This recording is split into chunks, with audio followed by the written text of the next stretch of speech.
Enseignement 0. Onjikuden.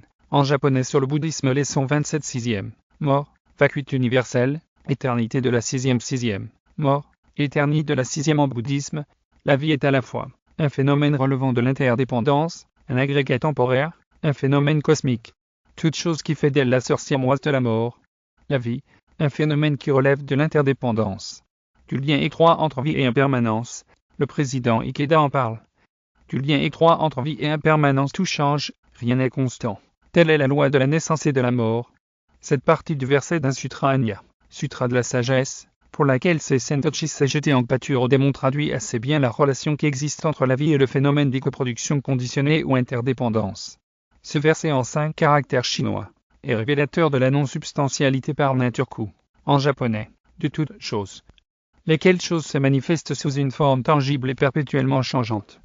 Ces choses qui se reproduisent perpétuellement le font sous l'égide d'un principe dit interdépendance ou coproduction conditionnée, Anji, en japonais, c'est-à-dire que tous les phénomènes dépendent des autres. Ils interagissent. Dans l'entendement du président Ikeda, écoutons le président Ikeda nous instruire sur le principe d'Anji. Malgré son impermanence, la vie est magnifiquement harmonieuse. Les molécules et atomes se combinent en des composés toujours plus complexes, jusqu'à devenir des chaînes qui déterminent la personnalité des êtres humains. Un seul être humain, apparaît-il quelques 5 milliards de gènes renfermant l'information nécessaire à son existence individuelle.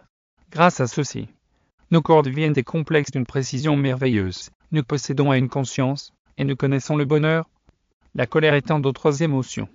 Une certaine configuration et interaction de milliards de particules déterminent comment nous vivons, et comment nous réagissons à notre environnement. La Terre est un supraorganisme et le cosmos, avec ses mouvements rythmiques incessants, est l'organisme suprême, qui donne vie à tout ce qu'il renferme grâce à ses harmonieux infinis. La vie, un agrégat temporaire, le jeu macroscopique d'éléments, s'enchevêtrant irrespectueusement aux fins de constituer une variété de formes vivantes, s'observe à l'échelon microscopique de la vie individuelle. Le Bouddha nous enseigne que tous les phénomènes qui constituent notre vie sont produits par l'interaction des 5 composants ou agrégats.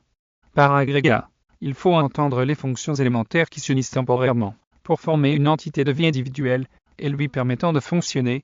Forme, aspect physique, corps, et toutes ses fonctions organiques. Il comprend le corps physique constitué des 4 éléments.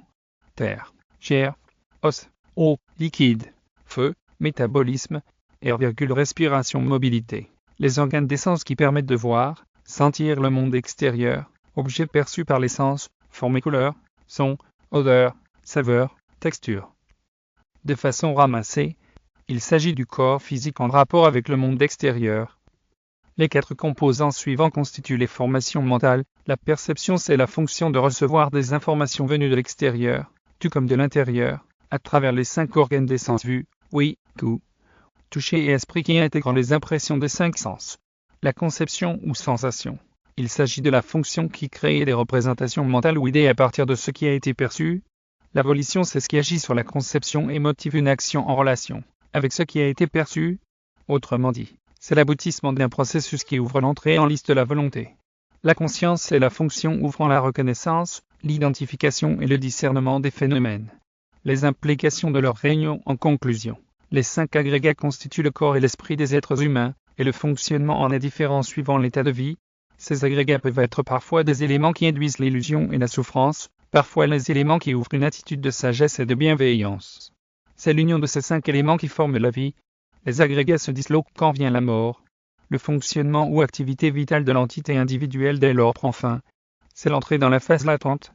Par la suite, cette entité de vie constituera à nouveau une combinaison des 5 composants, ouvrant un nouveau cycle d'existence. Leur implication au plan de l'existence. Ceci expliquant cela, tout phénomène inclus en tout être vivant passe nécessairement par 4 phases, à savoir apparition, développement, déclin et latence. S'agissant des êtres humains, ces 4 phases sont constituées par les 4 souffrances universelles du cas, en sanskrit, qui sont naissance, maladie, vieillesse, mort. Il faut noter que la révélation par le Bouddha dans son premier sermon à Bénaré constitue l'acte fondateur du bouddhisme. Le Daishonin ne croyait pas, si bien dire en affirmant dans le Gozo, mise en garde contre l'attachement à un fief. La vie est aussi fugace qu'un rêve, personne ne sait s'il sera encore en vie demain. Voir l'Onjikuden numéro 30 sur les 9 consciences corollaires. Vie et mort sont des essures siamoises en bouddhisme. La mort est perçue, en tant que partie intégrante des 4 dukkha, souffrance, en sanskrit, inhérente à la vie. Le bouddhisme nous enseigne que l'univers est semblable à une vaste entité vivante, lieu géométrique des cycles de naissance et de mort de personnes et d'êtres vivants continus, sans interruption. Le samsara est la continuité des cycles de vie et de mort. Le Daishonin écrit, au demeurant, que notre vie est éternelle. Lorsque nous examinons la nature de la vie, avec un esprit parfaitement éclairé, nous constatons qu'aucun début ne marque la naissance et que, par conséquent, aucune fin n'indique la mort. Le bouddhisme nous enseigne que transcendant naissance et mort, l'essence de la vie est permanente. Sous ce rapport vie et mort sont les deux faces de la même médaille. Elles s'alternent continuellement. La palissade bouddhique est affirmée par le chapitre 16 de Juryo.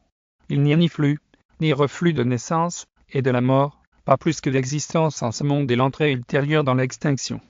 La vacuité universelle, sunyata, en sanskrit le concept de sunyata, en sanskrit ukushen, en japonais, a été diversement traduite par latence, non-substantialité, vide, ou vacuité. Nagarjuna, l'un des 24 successeurs du Bouddha, qui vécut entre 150 et 250 de l'ère chrétienne, a été le précurseur de cette théorie. Ce concept nagarjunien décrit la nature de toute chose, comme étant le ni existence, ni non-existence. La vacuité universelle telle que présentée, et qui est aujourd'hui en face, avec la physique quantique est une explication du caractère tangible de la vie. La physique quantique, une science en face, avec le concept de vacuité. La physique quantique vient sans doute au secours d'une mauvaise compréhension du concept de sunyata en Occident. Le concept de sunyata, un concept mal perçu en Occident. La mauvaise compréhension du concept de sunyata en Occident, dominé par la logique dualiste, a conduit à inférer que depuis des siècles, le bouddhisme est une philosophie mystique pour laquelle le monde n'est qu'une grande illusion. La physique quantique au secours du concept de vacuité universelle. Cependant, la mécanique quantique, dans sa tentative de percer l'essence de la matière, en est arrivée à donner une description proche de celle de Nagarjuna. Après avoir ingéré cette capsule didactique, il vous sera loisible d'approfondir vos connaissances sur cette thématique en vous référant à mes sutras, écrits d'un Bouddha, en sanskrit, où elle est longuement développée. Ces sutras sont disponibles, en français, version originale, en anglais et en allemand en livre broché, et en e-book sur tous les sites de vente Amazon. S'agissant des liens Amazon KDP de mes sutras, priez à vous référer à mes profils TikTok, ou Facebook ou encore à la leçon 11 de mes enseignements. Toutes mes vidéos sont compilées sur mes 3 chaînes YouTube. Kosen Rufu TV, English Kosen Rufu TV et Kosen Rufu Vele. Pour les liens de ces chaînes, voir ma bio, ou allez sur Google et tapez l'intitulé de la chaîne de votre choix dans la barre de recherche.